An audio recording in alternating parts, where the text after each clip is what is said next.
નમસ્કાર મિત્રો, મારી યુટ્યુબ ચેનલમાં તમારું હાર્દિક સ્વાગત છે. આજે આપણે વાત કરવાના છીએ વીર હાલાજી જાડેજાનું પરાક્રમ વિશેની વાત છે મિત્રો. ઇતિહાસની મીઠોઈના પાદરમાં સંવંત 1596 શ્રાવણ માસ સુદારનગર રચ્યા રાવળ નૃપતિ સુદ સાતમ બુધવાર સંવંત 1596 શ્રાવણ સુદ સાતમને બુધવારે સ્વાતિ નક્ષત્રમાં એ રાવળ જામે નવાનગર એટલે કે જામનગરનો પાયો નાખ્યો. 10 વર્ષના ગાળામાં દેદા તમાચી હરદોળ ચાવડા અને નાગ જેઠવાને હરાવ્યા. હવે જામને રોકવા વિસા વાઢેર પાયાવાળા અને ભાણ જેઠવા ભેગા થયા અને ત્યારબાદ જેઠવા કાઠી ચૌહાણ ગોહિલ વાઘેલા ઝાલા પરમાર અને જુનાગઢનો ગોરીનો એક પક્ષ રચાયો. ફોજો મીઠોઈના પાદરમાં ભેળી થઈ છે અને આ બાજુ જામ પણ ઘણા રાજપૂતોને ભેગા કરી સૈન્યની સાથ સજ્જ થયા છે. એમાં જામની મદદે એ કચ્છ ભદ્રેસરથી હઠ લઈ અને પિતાને બદલે પોતે આવ્યા છે. મેરામણજી હજી પેલી 25નો જુવાન. આથી જામે થોડું હસી મહર કર્યો કે તમારા બાપુ ના આવ્યા, અહીં ખાંડાના ખેલ ખેલવાના છે, માસીના દીકરાને ત્યાં લાડવા દાબડવાના નથી. એ સાંભળતા મેરામણજીની રોમરાઈ ઠરડાઈ ગઈ. સામો જવાબ આપવાને બદલે મનમાં સંકલ્પ કર્યો કે આનો જવાબ ટાણે આપીશ. શૂરવીરે આયુધ સજી અને બખ્તર પહેરી એ દેવાંશી ઘોડા ઉપર સજ્જ થઈ. જય જગદંબા, જય આશાપુરા, જામો જયંતી ના નાદ સાથે એ યુદ્ધના મેદાનને ગુંજવી દીધું. સામા પક્ષે એ તોપનું પ્રમાણ વધારે હતું. આથી નોંધણ વજીરે જામને અરજ કરી, બાપુ, શત્રુ સૈન્યમાં તોપનું પ્રમાણ વધારે છે. તોપો આગળ આપણા શૂરવીરો ટકી શકશે નહીં. માટે આપણે સૈન્યને 3 ભાગમાં વહેંચી એક ભાગને તોપની સામે ચલાવીએ અને બાકી 2 બાજુએ ચાલે. તોપું ચાલે એટલે સામે ચાલનારી ટુકડી પીછેહટ કરે અને તેથી શત્રુ ગફલતમાં રહે અને તોપું ભરવા ઉતાવળ કરે નહીં અને બાજુએથી આપણે શત્રુને ભીડવી દઈશું.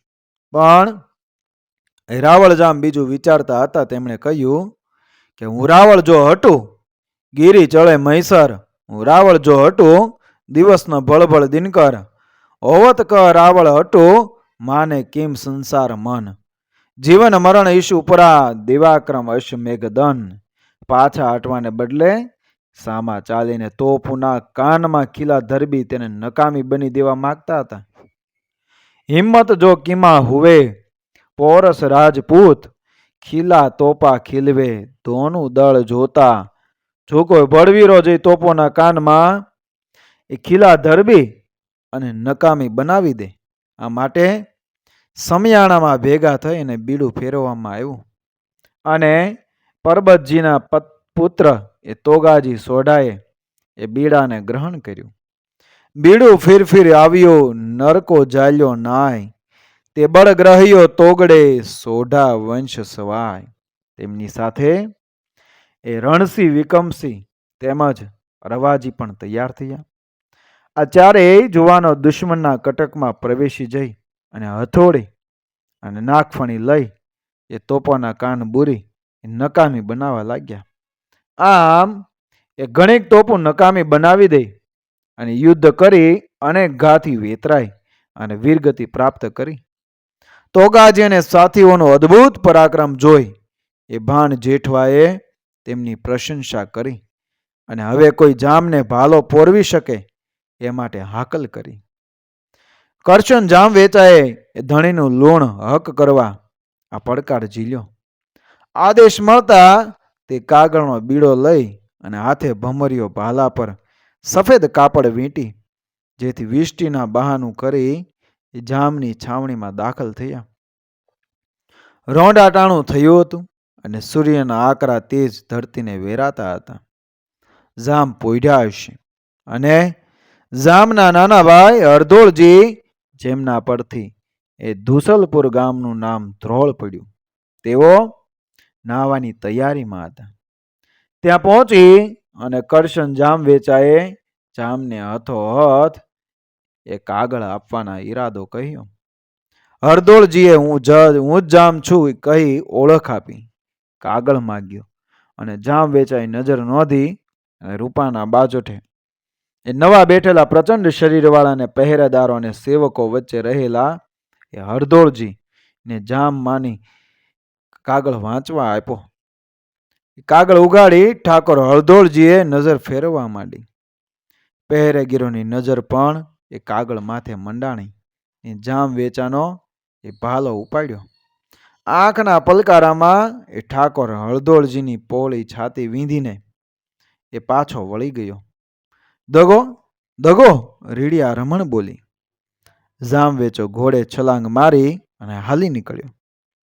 રાવળ જામે તંબુમાંથી હળી કાઢી. પકડો દુશ્મન જીવતો જાય નહીં. ઢળે ભોમ હરગદોળ પ્રાણ મુગત પસ્તાયો. તે સુણી રાવળ જામ અંગ આપે પછડાયો. હોઈશ કટકા હાક છૂટે સિંધવ છંછયા. મરદા જોર કરે મરદ ઓપે અણભંગ અટાયા. બરદાય રાવળ જામ એમ બિરદ આજ કાજ મમ ઓળરો. જીવત ન જાય આગે જરૂર હવે માર હરદોળરો. કોલાહલ સાંભળી પડખેના તળાવમાં નાવા પડેલા એ મેરામજી સાંગ લઈ અને પોતિયાભર પોતાની એ પટી નામની ઘોડી ઉપર સવાર થયો. અને પટી હજી 4 વર્ષની વછેરી છે. આગળ જામવેચો, પાછળ મેરામણજી, એની પાછળ ખુદ રાવળ જામ. ઘડી સાંપડીમાં તો જામ વેચાની એ લગોલગ પટી ઘોડી આવી પૂગી છે. પણ 18 કદમનું અંતર કાપે છે. ત્યાં વળી દુશ્મનો ઘોડો પટીને પછવાડે રાખી દે છે. અને એ દુશ્મનને કેમય કરી એ આંબવાનો ઈશારો મળતા ઘોડી વધુ સચેત થઈ ગઈ. પોતાના સ્વામીના ભાવ જાણી લીધા અને તારોડિયા ખરે એમ એ છૂટી. પટીએ પળવારમાં 2 અસવારને ભેટ કરી દીધા. મેરામણજીએ સાંગ તોડી અને તે અસવાર ઘોડીને વીંધી જમીનમાં જડાઈ ગઈ. આવું અનોધું બળ કરવાથી મેરામણજીની આંખોના એ ડોળા બહાર આવી ગયા હતા.